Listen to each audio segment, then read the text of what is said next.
Major General Cassandra Thorne was a force of nature, a legend in the United States Marine Corps. Her career was a symphony of strategic genius and unyielding resolve. A path forged through fire and honed by an absolute refusal to accept anything less than excellence. She was known as the Serpent, not for any malice, but for her quiet, calculated approach. She would strike only when the moment was perfect. And her strike would always be devastatingly effective.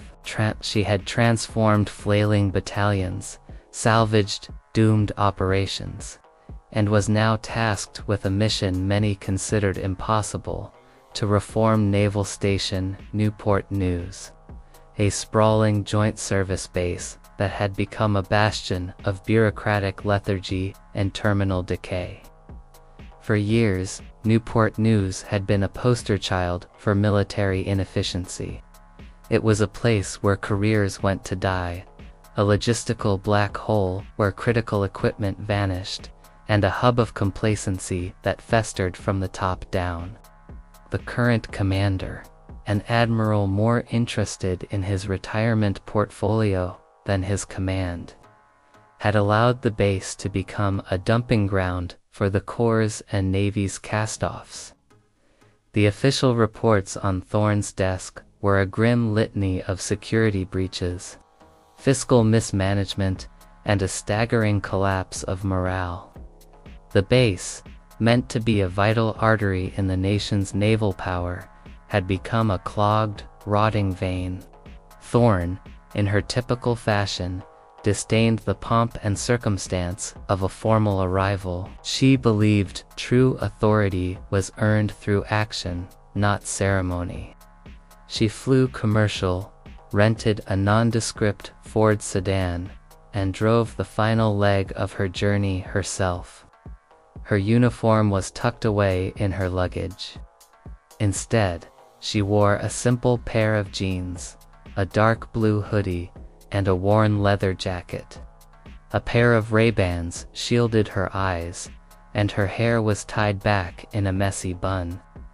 She looked less like a two-star Marine general and more like a tourist who had taken a wrong turn on her way to the beach. This was her signature move: arrive unseen, observe unfiltered, and strike with lethal precision. The main gate loomed ahead, a grand, but slightly neglected, archway of stone and steel. The manicured lawns of the base's reputation were nowhere to be found, replaced by patchy grass and overgrown weeds. 2 Marine guards, a young lance corporal and a corporal, were on duty. The lance corporal, Private First Class Morales, was leaning against the guard shack, scrolling through his phone with a bored expression. His posture was a caricature of military laziness. His partner, Corporal Hayes, a man with a self-important smirk, was half out of the other shack, chatting with a truck driver, while a long line of cars waited behind them. Neither of them noticed her until she was barely a car length away from the barrier. Lance Corporal Morales finally looked up, his brow furrowing in irritation at the interruption. He held up a hand, a gesture of lazy dismissal. "Hold it right there, ma'am," he called out, his voice muffled by the phone still pressed to his ear. General Thorne stopped the car and rolled down her window. Corporal Hayes, his smirk still firmly in place, ambled over, his boots scuffing on the asphalt. He took his time, sizing her up with a condescending gaze. He saw no military ID, no starched uniform, just a tired-looking woman in a simple car. "What's your need?" Hayes asked, his tone dripping with condescension. He didn't salute, didn't offer a polite greeting. He simply leaned down, his face a few inches from her window, and sniffed dismissively. "Cat. I have orders to report to the commander," Thorne said, her voice a low, steady rumble that seemed to hold a world of suppressed power. Hayes snorted, a laugh rumbling in his chest. Orders? What kind of orders, ma'am? You a new contractor or something? We do unget report to the commander types on a Tuesday afternoon without a 10-ton truck full of parts. He glanced at Morales, who snickered and went back to his phone. Thorne felt the familiar knot of professional frustration tighten in her stomach. The lax attitude, the lack of situational awareness, the complete absence of military bearing it, was all here, just as the reports had said. Her suspicion that the rot ran to the very gates of the installation was now a certainty. "They're my official orders," she repeated, her patience already wearing thin. "I need to get to the commandant's office." Hayes's face hardened, the smirk replaced by a mask of self-important indignation. "Look, lady, you gotta show me some ID. It's regulations. We can't just let anyone waltz onto the post." "I am aware of the regulations," Thorne said, her voice taking on a sharp, dangerous edge. "I am also aware that you are supposed to be conducting a proper security check, not talking on your cell phone and smoking on duty. Your attention to detail is lacking." The corporal's mouth dropped open slightly, his bravado deflating for a moment, before reinflating with indignation. "Whoa, now. Watch your tone. You don't get to come here and tell us how to do our jobs." He leaned down, his face inches from her window. "Toe, show me your ID and your vehicle registration, or you're going to have a very bad day." Thorne decided to play the game, observing just how far their arrogance would take them. She reached into her handbag and pulled out a manila envelope. Inside were the orders, a thick, formal directive from the Department of the Navy, assigning her as the new commander of Naval Station Newport News. It was not her military ID, a deliberate omission on her part. She held it out to him. Hayes took the envelope with a theatrical sigh, his fingers fumbling with the seal. He pulled out the thick stack of papers, his eyes scanning the first page. He saw her name. Major Genetto Cassandra Thorne. Long list of military acronyms and directive numbers.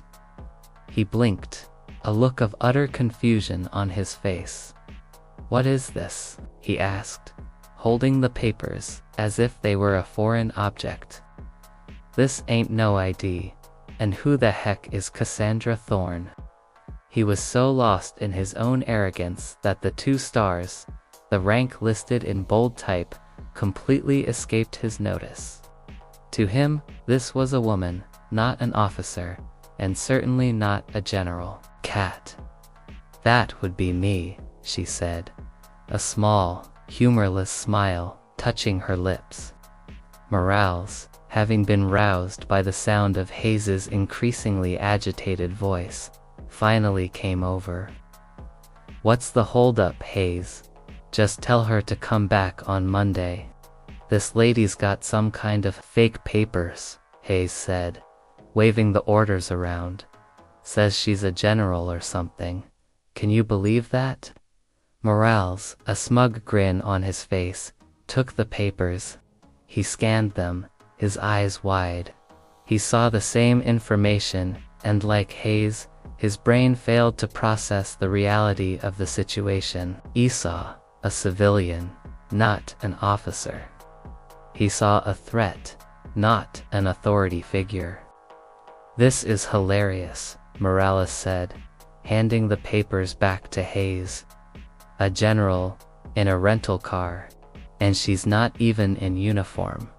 Ma'am, you've got some nerve. I'm gonna have to call the Empress." "That would be a good idea," Thorne said calmly. "You've already committed several security violations, and I'm sure the MPs will be keen to hear about them." The threat of the MPs, instead of intimidating her, seemed to bolster the guards' resolve. Tote. They saw her composure as defiance, her calm as a challenge. They were in control, and they would not be disrespected. "Listen, lady," Hayes said, stepping forward and placing a hand on her car's hood. "You're not getting in. We're going to run a background check on you, and when this all comes back, a big fat nothing, you're gonna be in a world of trouble." Thorne didn't move. She watched him, her eyes sharp and focused. "Coup. You've failed to properly verify my identity.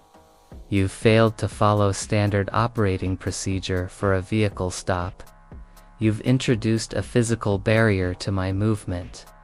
And you've done all of this with a flagrant disregard for the authority of the Navy and the Marine Corps.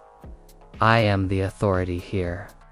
Hayes shouted, his face reddening. "I'm the one with the weapon and the badge. You're just a nobody." "You're a corporal," Thorne said, her voice dropping to a low, dangerous register.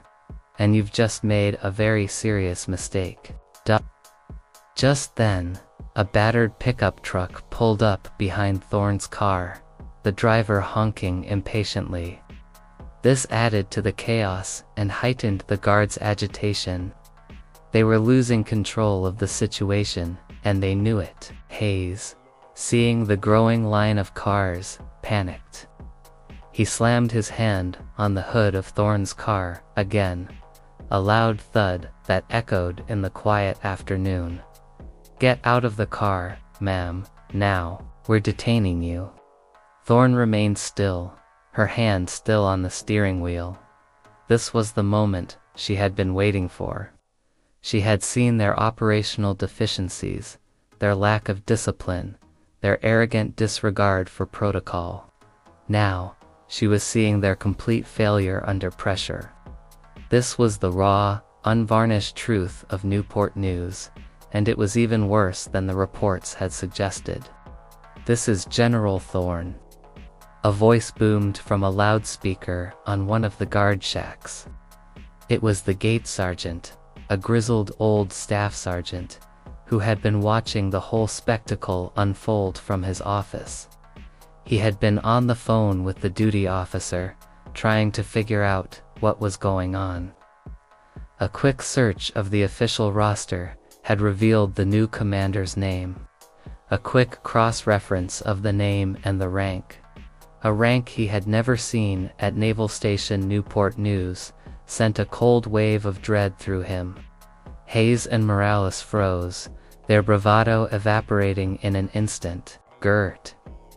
They looked at each other, then at the guard shack, then back at the woman in the car. The name clicked. The rank clicked. The reality of the situation came crashing down on them with the force of 1,000-pound weight. The duty officer, a harried lieutenant commander, ran out of the guard shack, his uniform a mess and his hair disheveled. "General Thorne, my deepest apologies. There's been a terrible misunderstanding." The staff sergeant, a man named Staff Sergeant Miller, now stood ramrod straight outside the shack. "Sir, ma'am, General. I apologize for the conduct of my men. They didn't." He trailed off, his face a mask of shame and fear. General Thorne finally stepped out of the car. She was not a tall woman, but she carried herself with an authority that made her seem to tower over everyone present. She walked over to the two young guards, her boots silent on the asphalt. "Lance Corporal Morales, Corporal Hayes, stand to attention." The two men snapped into position, their chins tucked, their shoulders squared. They were trembling. General Thorne didn't yell. She didn't scream. She simply spoke, her voice low and clear, cutting through the silence of the gate. "In the last 10 minutes, I have observed a total of 6 major security violations. You failed to properly identify me. You failed to follow procedure for a civilian stop. You failed to maintain situational awareness. You failed to treat a civilian with courtesy, and you attempted to physically detain a superior officer. Every one of those is a serious offense. Her eyes, cold and hard, fixed on them. Koryo, your lack of discipline, your arrogance, and your complete disregard for the mission are a direct reflection of the leadership of this post, and I am here to fix it. The duty officer, Lieutenant Commander Reynolds, tried to interject. General, if I could just explain. You will not, Thorne said, her eyes never leaving the two guards. You were in charge of this gate. You are responsible for their actions. You are relieved of your duties, effective immediately. Staff Sergeant Miller, you are in charge until a new officer is assigned. 2. You will have these 2 Marines report to the Post Education Center at 0800 hours on Monday for a full review of basic military protocols. Then, they will be given a remedial training course on security procedures. If they fail, they will be reassigned. Understood. Staff Sergeant Miller swallowed hard. Understood, ma'am. Now, where is the base commander? She asked, her voice turning even colder. Lieutenant Commander Reynolds, his face ashen, pointed to the post commander's office. He's expecting you, General. I'm sure he is, Thorne said, a grim line forming on her lips. 2. She looked back at the 2 guards, their faces pale with shock and terror. This is not a game. This is not a playground. This is a military installation, and you are its first line of defense. Remember that, because I will. With that, she turned and walked through the gate, her footsteps echoing in the sudden, complete silence. The truck driver behind her, who had watched the entire scene unfold with a look of stunned disbelief, let out a low whistle and drove off, leaving the 3 Marines standing at attention, their world having just been turned upside down. The base, it turned out, was even worse than the reports had suggested. General Thorne spent the rest of the day in her new office, a stark room with a large window overlooking the parade grounds. She had a file on every officer, every department head, every major contractor. The rot was deep, and it was widespread. She had already called in the provost marshal, a stern-faced major who was a refreshing island of competence in a sea of mediocrity, and had him begin an immediate, top-to-bottom audit of the base's security protocols. Pose. The next morning, the post was buzzing. The news of the incident at the gate had spread like wildfire. The story was retold and embellished a dozen times, but the core details remained the same. The new general, a woman, had been mistaken for a civilian and had dismantled the guard contingent at the front gate. The guards, who had been the embodiment of the post's lax attitude, were now a cautionary tale. The atmosphere on the base changed almost instantly. Sailors and Marines, who had been ambling around with their hands in their pockets, suddenly stood at attention when an officer passed. The mess hall, usually a loud and boisterous place, was eerily quiet. Everyone was on edge, wondering when and where the general would strike next. General Thorne, for her part, was working tirelessly. She was a woman of habit, and her habits were all about work. She woke before dawn, went for a run, and was in her office by 0600. Her first official meeting was with the old base commander, the jaded admiral. He arrived flustered, his uniform rumpled, and his golf clubs still in the trunk of his car. The meeting lasted less than 10 minutes. Thorne was not one for small talk. She informed him that he was being relieved of his command and would be placed on administrative leave, pending an investigation. He tried to argue, but she simply handed him a stack of papers detailing his many failures. He left the office, a broken man, his career effectively over. The rest of the week was a blur of meetings, audits, and dismissals. The base's chief of staff, a man who had been a loyal sycophant to the old commander, was sent packing. The head of logistics, who had been siphoning off supplies for his own personal gain, was arrested. The provost marshal, a major named O'Malley, was a good man, and he was quickly promoted to lieutenant colonel. But the biggest change was in the culture of the base. General Thorne didn't just want to fire people, she wanted to instill a new sense of professionalism and pride. She held a post-wide assembly where she spoke in a measured, calm voice about the importance of duty, honor, and country. She didn't mince words. She spoke of the sacrifices of the Marines and sailors who had come before them and the importance of upholding the traditions of the military. She spoke of the need for discipline, not just in the ranks, but in the heart. The soldiers and sailors listened intently. They had never heard an officer speak like this before. She wasn't giving a pep talk, she was giving a mission statement. She was telling them that the days of complacency were over, that the future of Naval Station Newport News and their careers depended on them. The two guards from the gate, Lance Corporal Morales and Corporal Hayes, were a case study in her methods. They were a vivid example of everything that was wrong with the base, and she made sure they were seen as such. They spent the next 2 weeks in a grueling remedial training program, where they were taught everything from proper gate security protocols to the basic tenets of military leadership. They were broken down and rebuilt, and by the end of it, they were no longer the arrogant young men they had been. They were soldiers, and they had a newfound respect for their duty.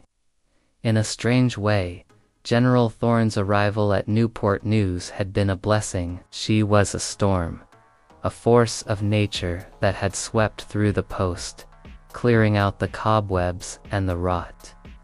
She was a general who believed in leading from the front, a woman who wasn't afraid to get her hands dirty. Her final act in her first week was to hold a ceremony at the main gate. She stood at attention, alongside the newly promoted Lieutenant Colonel O'Malley, and watched as Lance Corporal Morales and Corporal Hayes, now in clean, starched uniforms, stood guard. They were no longer the two young men who had scoffed at a civilian in a rented car. They were Marines, and they were ready. As a new vehicle approached the gate, a brand new staff car, driven by a crisp, serious-looking captain, the two Marines snapped to attention, their movements sharp and precise. They saluted, their hands touching their brows with a professionalism that had been absent just a week ago. Thorne watched, a small, almost imperceptible smile touching her lips. She had a long way to go, but she had started. The gates of Naval Station Newport News were now secure, and the rest of the post would soon follow. She was a general who had been nearly arrested by her own guards, and now, no one would ever forget. She had arrived, and Newport News would never be the same.